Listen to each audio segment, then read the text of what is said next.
Hi everyone!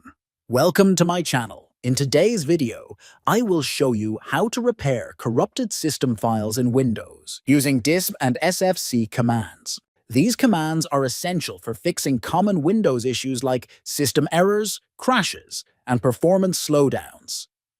Let's get started. What are DISM and SFC? DISM is Deployment Image Servicing and Management. SFC is System File Checker, our built-in Windows tools that help repair system files. To begin, open the command prompt with Administrator Privileges. Click on the Start menu, type CMD in the search bar, right-click on Command Prompt and select Run as Administrator. Check for system corruption.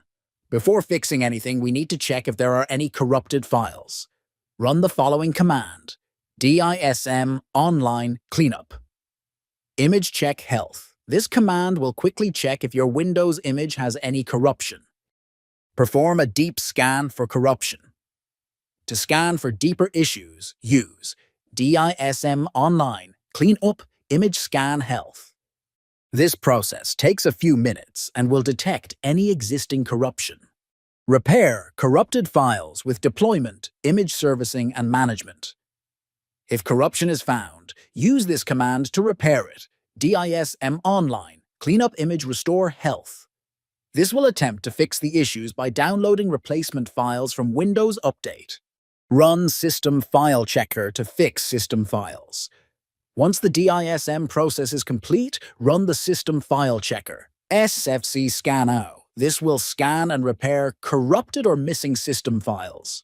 If show you message, there is a system repair pending which requires reboot to complete. Restart your computer and try running SFC scannow again. That's it. Using these commands, you can easily fix many Windows issues without reinstalling the operating system. If this video helped you, don't forget to like, share, and subscribe for more troubleshooting tips.